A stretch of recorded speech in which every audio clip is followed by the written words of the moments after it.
In this session, we're going to learn how to set up a one-way ANOVA.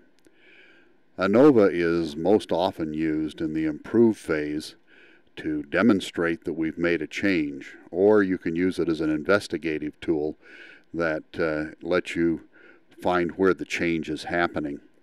So it's under screening, which is right here, and that will bring up a QuikMine menu right here, which will take us into our tool. Now there are two other ways to get there. If you're not doing it in a project context, you may want to just look in the toolbox, and that will bring up this panel of statistical tools, and here's ANOVA right here. Okay, here's a little secret. QuikMine includes both ANOVA and Regression. These buttons are just here for people that aren't too familiar with QuikSigma so that they've got something to go to. You're going to want to go to QuikMine and use all of the power that's available there. When we open up a data file, this is what we'll see. Here's our data down here, and if I want to see some more of that, I can double click this bar and that will expand the grid. And simply what we have over here is some output variable, some CTQ that we're interested in. And over here we have a categorical variable that we're going to divide the data out by. Now, it is not necessary for these to be in order like this. They can be all mixed up. And just to put your mind at ease, it's not necessary for them to all have the same size or the same number of data in each group.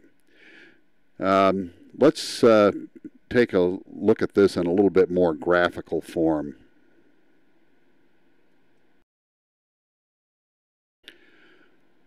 The subgroups here are our data, Group A, Group B, and Group C.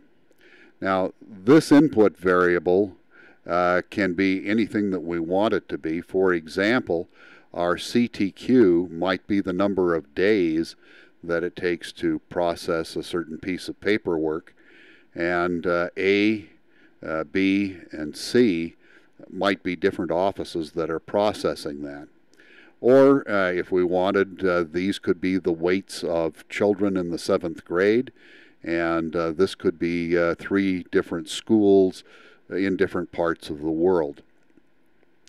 Now, as we look at this, the question that we're trying to answer is, are the means of these subgroups different from each other? Or are they enough different that we couldn't get a result like this very easily just from random chance?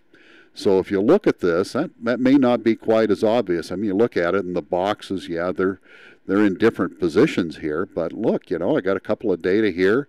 That could belong to this group or even to this group. Oh, you got one down here. That's the lowest one of the bunch. You know, that might throw the results. So the question is, statistically, are the means of these subgroups very different from each other? So all we have to do here then is designate our columns to tell QuikSigma what it is that what type of data that we have. Our CTQ is an output variable, and outputs, well, they're Y variables. So we'll click on Y and make that a Y. And the input variable is an X variable. Well, is it an X variable or is it an XC? XC stands for categorical, and that's the type of input variable that we have when we're doing ANOVA. We put things in categories, and we do that. Then all we have to do is click Calculate and interpret our results. Notice that at no time did I tell QuikSigma to do ANOVA. It knows how to do that just from the type of variables that we've designated, and that's just one more way that we try to make life a little easier for the people that are using it.